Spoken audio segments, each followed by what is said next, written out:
Hello students, welcome to class 12 history through MCQ. और आज का हमारा टॉपिक है एक साम्राज्य की राजधानी विजयनगर। तो शुरू करते हैं आज का टॉपिक। 1800 ईस्वी में विजयनगर की खोज का श्रेय किसको जाता है? तो ऑप्शंस देखते हैं। James Prinsep, General Taylor, Colonel Colin Mackenzie, John Marshall. तो इसका जो सही उत्तर है वो है Colonel Colin Mackenzie. James Prinsep अगर आपको याद हो तो 1838 में ब्राह्मी और ख्रोस्टी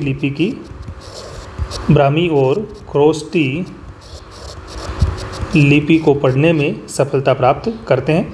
और जॉन मार्शल ने तो 1924 में हड़प्पा सभ्यता की खोज का ऐलान किया था। आगे देखते हैं, विजयनगर के पुराने नाम हम्पी का आविर्भाव किसके नाम से हुआ है? तो ऑप्शंस देखते हैं। विरूपाक्ष मंदिर, स्थानीय देवी पंपा देवी, नगलपुरम और हजार राम मंदिर। तो इसका जो सही उत्तर है वो है स्थानीय देवी पंपा देवी। तो इसके नाम पर विजयनगर शब्द का आविर्भाव हुआ है। अगला क्वेश्चन देखते हैं, क्वेश्चन नंबर 3। तंजावुर में कौन सा मंदिर स्थित है? ये इम्पोर्टेंट क्वेश्चन है कि तंजावुर में कौन सा मंदिर स्थित है। विरूपाक्ष मंदिर, पंपा देवी मंदिर, बृहदेश्वर मंदिर, चन्नकेशव मंदिर। तो इसका जो सही उत्तर है वो है बृहदेश्वर मंदिर। ये एक शिव मंदिर है जो चोल शासकों द्वारा बनाया गया था। किसके द्वारा? चोल शासकों द्वारा। और जो विरूपाक्ष और पंपा देवी मंदिर है ये तो विजयनगर में ही है, विजयनगर में। और चन्नकेशव मंदिर जो है वो बेलूर कर्नाटक में है। अगला क्वेश्चन, उड़ीसा में किस वंश का शासन था? तो विजयनगर के समकालीन उड़ीसा में किस वंश का शासन था? तो ऑप्शंस देखते हैं। चोल, पांड्य, गजपति या फिर चालुक्य। तो इसका जो सही उत्तर है वो है गजपति। अगला क्वेश्चन, विजयनगर के शासक अपने आप को क्या कहते थे? तो क्या वो नरपति कहते थे, अश्वपति, राय या फिर चक्रवर्ती? तो इसका जो सही उत्तर है वो है राय।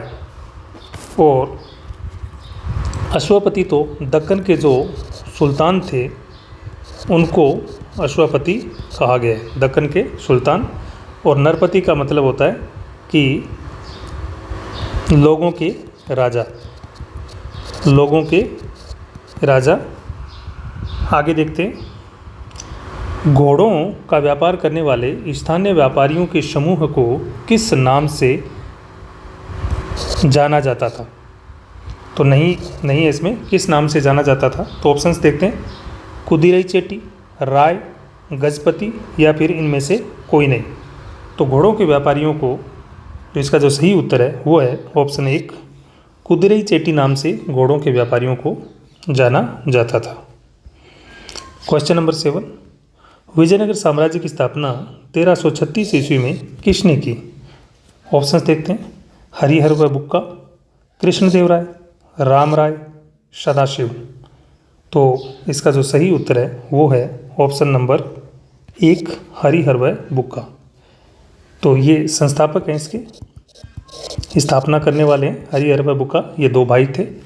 और कृष्णदेवराय जो है वो बाबर के समकालीन है। और बाबर ने जब भारत पर आक्रमण किया था उस समय बाबर के 1526 के जो पानीपत का प्रथम युद्ध हुआ था उसके समय ये विजयनगर के शासक थे, विजयनगर के शासक। और आगे देखते हैं, क्वेश्चन नंबर 8, पुर्तगालियों की किस सामरिक तकनीक ने उन्हें एक शक्ति के रूप में उभरने में मदद की? ये भी एक इम्पोर्टेंट क्वेश्चन है। तो क्या वो छापा खाना था, बंदूक थी, हल या फिर इनमें से कोई नहीं? तो इसका जो सही उत्तर है वो है बंदूक यानी गन। अगला क्वेश्चन, कर्नल कॉलिन मैकेंजी को भारत का प्रथम सर्वेयर जनरल कब बनाया गया? ऑप्शंस देखते हैं। ये वही कर्नल कॉलिन मैकेंजी है जिन्होंने विजयनगर की खोज की है, विजयनगर की खोज की है। तो क्या वो 1754 में सर्वे जनरल बनाए गए या फिर 1800, 1815 या फिर 1821? तो इसका जो सही उत्तर है वो है 1815, ऑप्शन नंबर 3। तो 1754 में तो इनका जन्म होता है, 1800 में ये हम्पी की खोज करते हैं, हम्पी की खोज, और 1821 में इनकी मृत्यु हो जाती है। अगला क्वेश्चन, 15वीं शताब्दी में उड़ीसा में किस वंश का शासन था? तो ऑप्शन देखते हैं, गजपति, अश्वपति, नरपति या फिर चोल? तो इसका जो सही उत्तर है वो है गजपति। अश्वपति जैसे मैंने आपको पहले बताया दक्कन के सुल्तानों को कहा जाता था, और नरपति लोगों के स्वामी यानी विजयनगर के रायों को कहा जाता था। अगला क्वेश्चन, क्वेश्चन नंबर 11, विजयनगर साम्राज्य में घोड़ों का आयात मुख्यतः कहाँ से होता था? ऑप्शंस देखते हैं, यूरोप, अफ्रीका, अमेरिका, अरब तथा मध्य एशिया। तो इसका जो सही उत्तर है वो है ऑप्शन नंबर 4, अरब तथा मध्य एशिया। अगला क्वेश्चन, भारत में पुर्तगाली कब आए? इंपॉर्टेंट क्वेश्चन है। क्या वो 1333 ईस्वी में आए, 1498 ईस्वी, 1526 ईस्वी या फिर 1656 ईस्वी? तो इसका जो सही उत्तर है वो है 1498 ईस्वी, जो वास्को डी गामा है वो कालीकट बंदरगाह पर उतरता है। कहाँ पर? कालीकट, केरल में। 1333 में क्या होता है जल्दी से देखते हैं, इब्न बतूता भारत आता है। मोहम्मद बिन तुगलक के शासनकाल में इब्न बतूता भारत आया। ये सिंध के थ्रू भारत में आया था, पहले सिंध फिर पहुंचा था ये दिल्ली। और 1526 में मुग़ल सत्ता की भारत में स्थापना होती है, मुग़ल साम्राज्य की स्थापना। ये बहुत ही इंपॉर्टेंट होते हैं, ऐसे आपको सीखना चाहिए। और 1656 ईस्वी में जो है फ्रांसवा बर्नियर, जो हमने पिछले लेसन में पढ़ा है, फ्रांसवा बर्नियर क्या होता है, भारत आता है। और 1668 में वह वापस चला जाता है। अगला क्वेश्चन, विजयनगर साम्राज्य के प्रथम राजवंश का नाम क्या था? तो विजयनगर साम्राज्य में 4 राजवंश हुए हैं, तो हमें प्रथम राजवंश का नाम देखना है। तो ऑप्शंस देखते हैं, संगम वंश, सुलू वंश, तुलु वंश या फिर अराविदु वंश? तो इसका जो सही उत्तर है वो है ऑप्शन 1, संगम वंश। और यह वंश जो होता है 1336 इसकी स्थापना से 1485 AD तक यह वंश रहता है। अगला वंश देखते हैं, सुलू वंश। ये जो वंश है 1486 से लेकर के 1503 AD तक रहता है। और जो तुलु वंश है 1504 से लेकर के 1541 AD तक रहता है। और इसका जो प्रमुख शासक होता है वो है कृष्णदेव राय, जिनका नवरत्न था तेनालीरामा। और अराविदु वंश जो है वो 1542 से 17वीं शताब्दी में इस शासन की 17वीं शताब्दी के अंत तक, ये जब तक ये साम्राज्य समाप्त नहीं हो जाता तब तक ये रहता है।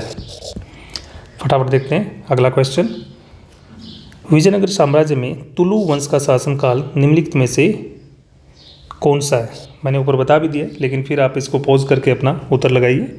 1336 से 1485 ईस्वी, 1486 से 1503 ईस्वी, 1504 से 1542 ईस्वी या फिर 1543 से 17वीं शताब्दी के अंत तक? तो इसका जो सही जो उत्तर है वह है 1504 से 1542 ईस्वी, ऑप्शन नंबर 3।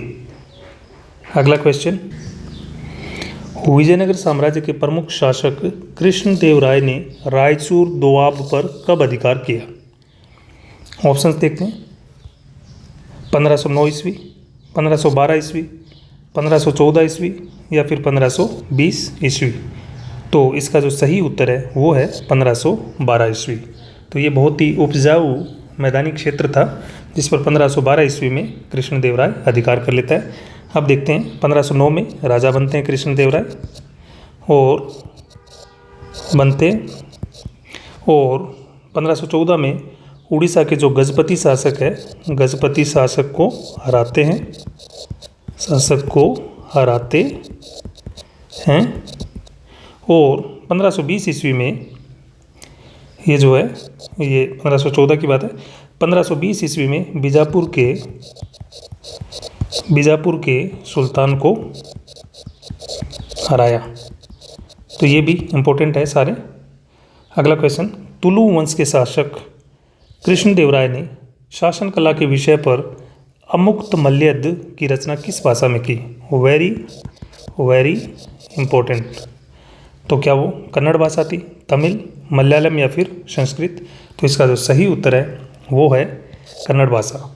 अगर आपको ये क्वेश्चन अच्छे लग रहे हैं तो आप चैनल को सब्सक्राइब करें ताकि आपको पूरा कोर्स बिना किसी रुकावट के मिलता रहे। अगला क्वेश्चन, निम्नलिखित में से किसका संबंध विजयनगर के सबसे पराक्रमी राजा कृष्णदेवराय से नहीं है?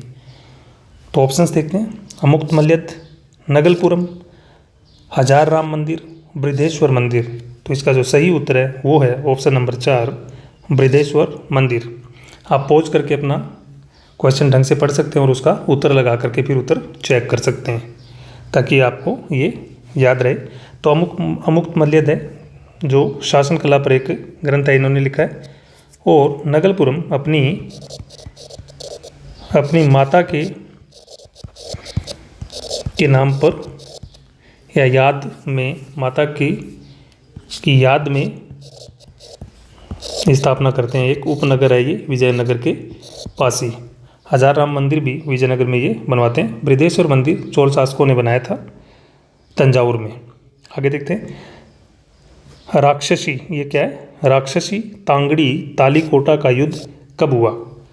ये भी बहुत बहुत इम्पोर्टेंट है।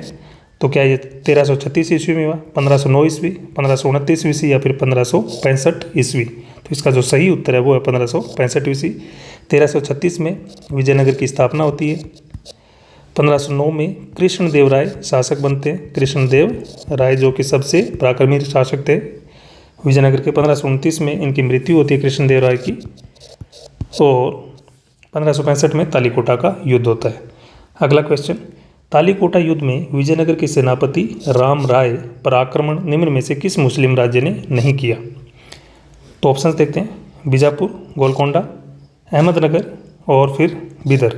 तो इसका जो सही उत्तर है वो है बिदर। ये तीनों शासकों ने मिलकर विजयनगर पर आक्रमण किया था। ये तीनों थे क्योंकि राम राय ने इन तीनों को आपस में लड़ाने की कोशिश की, तो इन तीनों ने मिलकर विजयनगर के सेनापति राम राय पर आक्रमण किया और विजयनगर को समाप्त कर दिया। अगला क्वेश्चन, विजयनगर के अराविदु वंश की राजधानी निम्न में से कौन सा स्थान नहीं रहा? तो ऑप्शंस देखते हैं, विजयनगर ये अंतिम वंश है, चौथा और अंतिम वंश विजयनगर का, चौथा और अंतिम वंश जो 1565 के बाद में आता है, 65 के बाद। तो ऑप्शंस देखते हैं, विजयनगर या हम्पी, पेनुकोंडा, चंद्रगिरी या फिर कांचीपुरम। तो इसका जो सही उत्तर है वो है ऑप्शन नंबर 4, कांचीपुरम। ये तीनों राजधानी रहे हैं। क्वेश्चन नंबर 21, विजयनगर के शासक कृष्णदेव राय को विरुद्ध उपाधि यवन राज्य की स्थापना करने वाला क्यों दी गई? यानी उसको यवन राज्य की स्थापना करने वाला क्यों कहा गया? तो ऑप्शंस देखते हैं, बीजापुर सल्तनत को हराने के कारण, दक्कन की सल्तनतों में उत्तराधिकार संघर्ष को समाप्त कर सत्ता स्थापित करने के कारण, भारत में यूनानी राज्य की स्थापना करवाने के कारण, इनमें से कोई नहीं। तो इसका जो सही उत्तर है वो है ऑप्शन नंबर 2, दक्कन की सल्तनतों में उत्तराधिकार संघर्ष को समाप्त कर सत्ता स्थापित करने के कारण। ये सत्ता उन सुल्तानों की है कि उनमें उत्तराधिकार संघर्ष को समाप्त करके उनमें से किसी को सुल्तान बना देना। और यवन है वो जो उत्तर पश्चिम से भारत में आए हैं, उन शासकों के लिए कहा गया है। क्वेश्चन नंबर 22, विजयनगर साम्राज्य में शक्ति का प्रयोग करने वाले अमर नायक कौन होते थे? तो देखते हैं ऑप्शंस, प्रमुख संत, सैनिक कमांडर, पुरोहित या फिर जासूस। इसका जो सही उत्तर है वो है ऑप्शन नंबर 2, सैनिक कमांडर। और ये सल्तनत की एकता व्यवस्था के समरूप ही एक व्यवस्था थी जिसमें जो राय यानी राजा होता था, इन अमर नायकों को कुछ क्षेत्र देता था जिस पर वे क्या कर उगाई का काम करते थे। अगला क्वेश्चन, विजयनगर की अमर नायक व्यवस्था के बारे में कौन सा कथन सत्य नहीं है। तो ऑप्शंस देखते हैं। यह सैनिक कमांडर थे तथा आवश्यकता पड़ने पर शासकों को सैनिक सहायता उपलब्ध करवाते थे। एक वर्ष में एक बार यह दरबार में उपस्थित होकर राजा को भेंट दिया करते थे। यह अपने क्षेत्र में व्यापारियों तथा किसानों से कर वसूल कर घोड़ों तथा हाथी सेना की व्यवस्था करते थे तथा अधिशेष यानी जो बैलेंस होता था कर उसको राजा को दे देते थे। शासक इनके अधीन होता था। तो इसका जो गलत हमें ढूंढना था वो है कि शासक इनके अधीन होता था। ये शासक के अधीन होते थे, शासक इनके अधीन नहीं होता था। तो अमर नायक जो है, अमर नायक शासक के अधीन होते थे, शासक के अधीन, शासक इनके अधीन नहीं होता था। विजयनगर की अमर नायक व्यवस्था, अमर संस्कृत शब्द इसके लिए जो है वो है समर। शब्द का शाब्दिक अर्थ क्या है। तो प्रेम प्रसंग, कर संग्रह, युद्ध या लड़ाई या फिर एकता। तो इसका जो सही उत्तर है वो है युद्ध या लड़ाई, ऑप्शन नंबर 3। 15वीं शताब्दी में विजयनगर की यात्रा करने वाला व्यापारी अफानासी निकितन कहाँ का रहने वाला था। इम्पोर्टेंट। तो अफानासी निकितन नाम का एक व्यापारी भारत आता है, वो कहाँ का रहने वाला था। तो ऑप्शन देखते हैं, इटली, नीदरलैंड्स, ब्रिटेन या फिर रूस। तो इसका जो सही उत्तर है वो है रूस। अगला क्वेश्चन, 15वीं शताब्दी में विजयनगर की यात्रा पर आने वाले विदेशी यात्रियों में कौन सा सही नहीं है। ऑप्शन देखते हैं, अफानासी निकितन रूस, निकोलो दे कॉन्ती इतालवी यानी इटली का था ये, और अब्दुल रजाक समरकंदी फारस का राजदूत, और फर्नाओ नूनीज पुर्तगाल। तो इसका जो सही उत्तर है वो है ऑप्शन नंबर 4, फर्नाओ नूनीज। ये जो यात्री है ये 16वीं शताब्दी में आता है। कब? 16वीं शताब्दी, 16वीं शताब्दी भी। और जो ऊपर वाले तीनों यात्री है वो सारे के सारे 15वीं शताब्दी में आते हैं। अगला क्वेश्चन, क्वेश्चन नंबर 27, 16वीं शताब्दी में विजयनगर की यात्रा पर आने वाले विदेशी यात्रियों में कौन सा सही नहीं है। तो कुछ यात्री 16वीं शताब्दी में आए, हमें देखना है कि उनमें कौन सा सही नहीं है। ऑप्शंस, अफानासी निकितन रूस, दुआर्ते बारबोसा पुर्तगाल, डोमिंगो पेस पुर्तगाल, फर्नाओ नूनीज पुर्तगाल। तो इसमें जो सही उत्तर है वो है ऑप्शन नंबर 1, अफानासी निकितन, क्योंकि ये 15वीं शताब्दी में आता है। कब? और ये पूछा है 16वीं शताब्दी। बाकी सारे जो हैं तीनों ये 16वीं शताब्दी में आते हैं। कब? 16वीं शताब्दी। तो आप इनको यात्री और उनके देश का नाम बिल्कुल याद रखें। क्वेश्चन नंबर 28, किस विदेशी यात्री ने विजयनगर को पहाड़ी श्रृंखलाओं के बीच स्थित एक सुंदर रोम जितना विशाल नगर बताया। यानी कि रोम जितना विशाल नगर किस शासक ने विजयनगर को बताया। ऑप्शंस देखते हैं, अफानासी निकितन रूस, दुआर्ते बारबोसा पुर्तगाल, डोमिंगो पेस पुर्तगाल और फर्नाओ नूनीज पुर्तगाल। तो इसका जो सही उत्तर है वो है Domingo Paes Portugal, option number 3। Question number 29, Deccan का उपजाऊ रायचूर दोआब किन दो नदियों के बीच स्थित है जिसको लेकर विजयनगर तथा दक्षिण के सुल्तानों के मध्य संघर्ष होता रहता था। क्योंकि ये जो दोआब था ये मैदानी क्षेत्र बहुत ही उपजाऊ था जिस पर सब अधिकार करना चाहते थे। तो ऑप्शंस देखते हैं, नर्मदा तथा ताप्ती नदियों के मध्य, किसमें? नर्मदा तथा ताप्ती नदियों के मध्य, कृष्णा तथा तुंगभद्रा नदियों के मध्य, कृष्णा तथा नर्मदा नदी के मध्य, कृष्णा तथा कावेरी नदी के मध्य। तो इसका जो सही उत्तर है वह है ऑप्शन नंबर 2, कृष्णा तथा तुंगभद्रा नदी के मध्य ये दोआब स्थित था। अगला क्वेश्चन, क्वेश्चन नंबर 30, तुंगभद्रा नदी पर स्थित कमलपुरम जलाशय का निर्माण कब करवाया गया। ऑप्शंस देखते हैं, 14वीं शताब्दी, 15वीं शताब्दी, 16वीं शताब्दी, 17वीं शताब्दी। तो इसका जो सही उत्तर है वो है ऑप्शन नंबर 2, 15वीं शताब्दी। और इसका जो उपयोग है वो सिंचाई और जो राजकीय केंद्र था, यानी जहाँ पर राजा निवास करते थे, वहाँ पर जल आपूर्ति करना था, जल आपूर्ति। तो ये इसका मुख्य उद्देश्य था। क्वेश्चन नंबर 31, तुंगभद्रा नदी पर बने बांध से निकाली गई हिरिया नहर, कौन सी नहर? हिरिया नहर, जिसके माध्यम से धार्मिक केंद्र और शहरी केंद्र के मध्य स्थित घाटी को सिंचित किया जाता था, का निर्माण किस वंश के राजाओं ने करवाया? ऑप्शंस देखते हैं, संगम वंश, सुलु वंश, तुलु वंश या फिर अराबिदु वंश। तो इसका जो सही उत्तर है वो है ऑप्शन नंबर 1, संगम वंश। और याद रखें, ये चारों क्रम में ऐसे ही वंश है, 4 वंश है विजयनगर साम्राज्य के, संगम वंश, सुलु वंश, तुलु वंश और अराबिदु वंश। अगला क्वेश्चन, किस विदेशी यात्री ने विजयनगर में किलेबंदी यानी दुर्गों की पंक्तियों का उल्लेख किया है? ऑप्शंस देखते हैं, अफानासी निकितन रूस वाला, निकोलो दे कोंती इतालवी यानी इटली, अब्दुल रजाक फारस का राजदूत या डोमिंगो पेस पुर्तगाल। तो ये जो किलेबंदी का वर्णन किया है, ये किया है अब्दुल रजाक ने, ऑप्शन नंबर 3।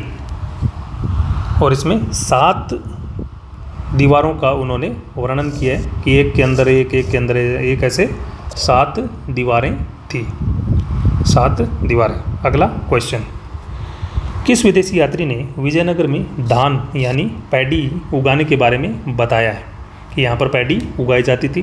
तो क्या वो अफानासी निकितन रूस वाला है, निकोलो दे कोंती इतालवी यात्री, अब्दुल रजाक फारस का राजदूत, डोमिंगो पेस पुर्तगाल? तो इसका जो सही उत्तर है वो है Domingo Paes Portugal, option number 4।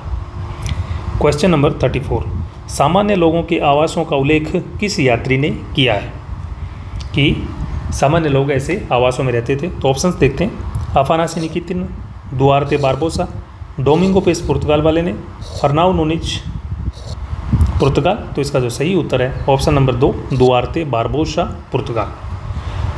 Vijayanagar शहर के किस भाग में परिष्कृत चीनी मिट्टी के बर्तन के टुकड़े मिले? ये मतलब काफ़ी साफ़ सुथरे चीनी मिट्टी के बर्तनों के टुकड़े थे। तो ऑप्शंस देखते हैं, उत्तरी पश्चिमी, उत्तरी पूर्वी, दक्षिणी पूर्वी या फिर दक्षिणी पश्चिमी। तो इसका जो सही उत्तर है वो है ऑप्शन नंबर 2, उत्तरी पूर्वी भाग से चीनी मिट्टी के परिष्कृत बर्तन के टुकड़े मिले। क्वेश्चन नंबर 36, राजकीय केंद्र विजयनगर बस्ती के किस भाग में स्थित है? यानी जहाँ पर राजा का आवास और बड़े बड़े जो राजकीय भवन थे वो कहाँ पर मिले? तो उत्तर पश्चिमी भाग, उत्तरी पश्चिमी भाग, उत्तरी पूर्वी भाग, दक्षिणी पूर्वी भाग या फिर दक्षिणी पश्चिमी भाग। तो इसका जो सही उत्तर है वो है ऑप्शन नंबर 4, दक्षिणी पश्चिमी भाग। यहाँ से 60 तो मंदिर के संकेत मिले, यहाँ पर 60 मंदिर थे और 30 धर्मेतर यानी धर्म के अलावा यानी जो शासकीय भवन मिले। क्वेश्चन नंबर 37, विजयनगर के अंतः क्षेत्र यानी जो एकदम इंटीरियर जो था, अंदरूनी जो क्षेत्र था में स्थित सबसे ऊंचे विशालकाय मंच का नाम क्या है? तो जो सबसे हाइट पे जो प्लेटफॉर्म था उसका नाम क्या है? तो ऑप्शंस देखते हैं, ये भी बहुत इंपॉर्टेंट क्वेश्चन है। ऑप्शंस देखते हैं, सभा मंडप, महानवमी डिब्बा, कमल महल यानी लोटस पैलेस, हजार राम मंदिर। तो इसका जो सही उत्तर है वो है महानवमी डिब्बा। तो नवरात्र के जो अंतिम दिन थे वहाँ महानवमी पर यहाँ पर क्या होता था, कार्यक्रम का आयोजन किया जाता था। क्वेश्चन नंबर 38, विजयनगर का सबसे बड़ा भवन जिसको कोलिन मैकेंजी ने परिषदीय सदन कहा है, जिसमें राजा अपने परामर्शदाताओं से मिलता था, क्या नाम है उस परिषदीय भवन का? तो ऑप्शंस देखते हैं, महानवमी डिब्बा, कमल महल यानी लोटस पैलेस, हजार राम मंदिर या फिर सभा मंडप। तो इसका जो सही उत्तर है वो है कमल महल। इसको काउंसिल यानी परिषदीय सदन कहा है। क्वेश्चन नंबर 39, विजयनगर के संरक्षक देवता जो कि शिव का एक रूप है कौन है? ऑप्शंस देखते हैं, कार्तिकेय, पंपा देवी, विष्णु, विरूपाक्ष। इसका जो सही उत्तर है वो है ऑप्शन नंबर 4, विरूपाक्ष। और विजयनगर के शासक इनके नाम से ही विजयनगर का शासन चलाते थे। पंपा देवी यहाँ की स्थानीय देवी है, स्थानीय देवी, जो माना जाता है कि इनकी जो शादी है, इन्होंने विरूपाक्ष की जो क्या है तपस्या करी और इनसे इसकी शादी होती है पंपा देवी की विरूपाक्ष। विजयनगर शहर तुंगभद्रा नदी के किस किनारे पर स्थित है? तो ऑप्शंस देखते हैं, उत्तरी, दक्षिणी, पूर्वी या फिर पश्चिमी। तो इसका जो सही उत्तर है दक्षिणी। ये जैसे ये ऐसे तुंगभद्रा नदी जा रही है, इसके जो दक्षिणी किनारा है, नॉर्थ हो गया, ये साउथ, ये दक्षिणी किनारे पर यहाँ पर विजयनगर साम्राज्य है। ये हो गई आपकी तुंगभद्रा नदी। तो तुंगभद्रा नदी के दक्षिणी किनारे पर ये विजयनगर साम्राज्य था, शहर था। विजयनगर शासक संरक्षक देवता विरूपाक्ष के नाम पर प्रशासन चलाते थे तथा राजकीय आदेशों पर किस लिपि में श्री विरूपाक्ष शब्द का जो है अंकन करते थे? तो ऑप्शंस देखते हैं, कन्नड़, तमिल, मलयालम या फिर संस्कृत। तो इसका जो सही उत्तर है वो है option number 1 Kannada. Question number 42, Vijayanagara के शासक किस विरुद्ध यानी उपाधि या टाइटल को धारण करते थे? देवपुत्र, हिंदू सुरतराणा या फिर सुल्तान, पियदसी, इनमें से कोई नहीं। तो इसका जो सही उत्तर है वो है ऑप्शन नंबर 2 हिंदू सुरतराणा। देवपुत्र तो जो कुषाण वंशीय शासक थे वो धारण करते थे देवपुत्र उपाधि, और पियदसी जो उपाधि है वो है सम्राट अशोक की। आपको ये चीज़ें पिछले चैप्टर्स में मैंने बता दी हैं। तो इसमें जो MCQ के माध्यम से इस टॉपिक का हम जो रिवीजन कर रहे हैं, इसमें एक भी ऐसा पॉइंट नहीं बचा है कि हमसे इस MCQ से अछूता रहे, यानी पूरा चैप्टर इसमें आ जाता है। अगला क्वेश्चन, विरूपाक्ष मंदिर के सबसे प्राचीन मंदिर का निर्माण कौन सी शताब्दी में हुआ? ऑप्शंस देखते हैं। ऑप्शन नंबर 1 7वीं 8वीं शताब्दी, 9वीं 10वीं शताब्दी, 11वीं 12वीं शताब्दी या फिर 13वीं 14वीं शताब्दी। तो इसका जो सही उत्तर है वो है ऑप्शन नंबर 2 9वीं 10वीं शताब्दी। अगला क्वेश्चन, विरूपाक्ष मंदिर के मुख्य मंदिर के सामने बने गोपुरम का निर्माण किस शासक ने अपने राज्यारोहण के अवसर पर करवाया या बनवाया? ऑप्शंस देखते हैं, देवराय प्रथम, देवराय द्वितीय, कृष्णदेवराय या फिर हरिहर। तो सही उत्तर है ऑप्शन नंबर 3 कृष्णदेवराय। तो गोपुरम क्या होता है? गोपुरम ये जो होता है अलंकृत, क्या अलंकृत प्रवेश द्वार है, ये क्या प्रवेश द्वार होता है गोपुरम। और ये इतने बड़े होते थे कि जो मंदिर का जो मेन मंदिर या गर्भगृह होता था वो इसके आगे बोना लगता था। अगला क्वेश्चन, विजयनगर में स्थित विठल मंदिर का संबंध किस देवता से है? Very very important question. तो शिव, विष्णु, पंपा देवी, महावीर स्वामी। तो इसका जो सही उत्तर है वो है विष्णु। ये जो विठल देवता है इसकी जो पूजा है महाराष्ट्र में जो पंढरपुर है वहाँ पर इसकी पूजा की जाती थी। वहाँ से ये आगे विजयनगर में इस परंपरा को ले जाया गया। अगला क्वेश्चन, हम्पी के पुनर्निर्माण के लिए नक्शा बनाने के लिए संपूर्ण क्षेत्र को कितने वर्गाकार भागों में बांटा गया? कि कितने जो है वर्गाकार भागों में इसको बांटा गया? ऑप्शंस देखते हैं, 15, 20, 25 या फिर 30। तो इसका जो सही उत्तर है वो है ऑप्शन नंबर 3 25। अगला क्वेश्चन नंबर 47, विजयनगर स्मारकों के अध्ययन से किस पुरातत्वविद है का संबंध नहीं है? तो ऑप्शन देखते हैं, John M Fritz, George Michell, M Nagaraj Rao या फिर दयाराम साहनी। तो इसका जो सही उत्तर है वो है ऑप्शन नंबर 4 दयाराम साहनी, क्योंकि George M Fritz, George Michell, John M Fritz, George Michell, M Nagaraj Rao, इनका संबंध है। क्वेश्चन नंबर 48, विजयनगर को किस यात्री ने विश्व के सबसे अच्छे संभरण यानी प्रोवाइडेड, जिसमें सारी सुविधाएं आपको मिलती है, सारी चीज़ें मिल जाती है, वाले शहर के रूप में चित्रित किया है? तो ऑप्शंस देखते हैं। अफानासी निकितन रूस वाले ने, दुआर्ते बारबोसा पुर्तगाल वाले ने, डोमिंगो पेस पुर्तगाल और फर्नाओ नूनेज पुर्तगाल। तो इसका जो सही उत्तर है वो है डोमिंगो पेस, ऑप्शन नंबर 3। इसने बोला है कि ये विश्व के सबसे अच्छे संभरण वाले शहरों में से एक है।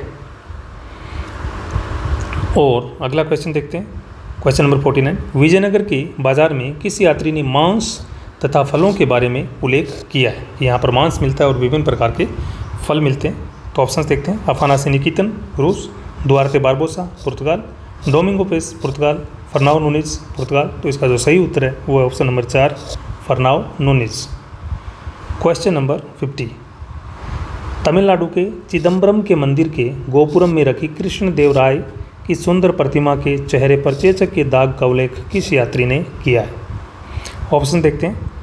अफानासी निकितन रूस, दुआर्ते बारबोसा पुर्तगाल, डोमिंगो पेस पुर्तगाल, फर्नाओ नूनेज पुर्तगाल। तो इसका जो सही उत्तर है वो है ऑप्शन नंबर 3 डोमिंगो पेस।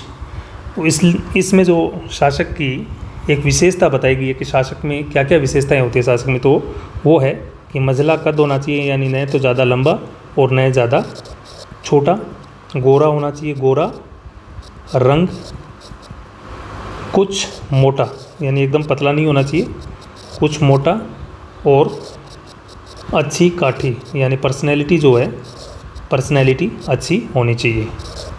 कद काठी क्या है? अच्छी होनी चाहिए। Question number 51। हम्पी को राष्ट्रीय महत्व के स्थल के रूप में मान्यता कब प्रदान की गई? ऑप्शंस देखते हैं। 1796, 1786, 1921, 1989। तो इसका जो सही उत्तर है वो है ऑप्शन नंबर 1 1976, यानी 1976 में इसको राष्ट्रीय महत्व के स्थल के रूप में मान्यता प्रदान की गई। और आगे जो देखते हैं 1989 में सांची को क्या है, यूनेस्को हेरिटेज साइट का दर्जा मिला। अब देखते हैं हम क्वेश्चन नंबर 52। हम्पी को यूनेस्को वर्ल्ड हेरिटेज साइट का दर्जा कब प्रदान किया गया? Very very important question. Options देखते हैं। 1976, 1986, 1921, 1989। तो इसका जो सही उत्तर है वो है option number 2 1986। UNESCO world heritage site का इसको दर्जा मिलता है। 1976 में राष्ट्रीय महत्व का स्थल घोषित होता है, राष्ट्रीय महत्व का पुरातात्विक स्थल। और 1921 में दयाराम साहनी, आपको ये सारी चीज़ें याद होनी चाहिए, ने क्या की थी? हड़प्पा की खोज की। और 1989 में सांची को यूनेस्को हेरिटेज साइट का दर्जा प्राप्त हुआ। तो ये था हमारा विजयनगर साम्राज्य। इसमें एमसीक्यू के माध्यम से जो हमने अध्ययन किया है, इसमें कोई भी पॉइंट नहीं बचा है और आपको इससे ज़्यादा एमसीक्यू पढ़ने की कोई आवश्यकता नहीं है। इससे आप छोटे बड़े सारे क्वेश्चंस को टैकल कर सकते हैं। अगर आपको ये वीडियो अच्छा लगा हो तो इसको लाइक, शेयर एंड सब्सक्राइब करना बिल्कुल ना भूलें, क्योंकि इससे आपको और भी आगे वीडियो मिलते रहेंगे। Thanks a lot.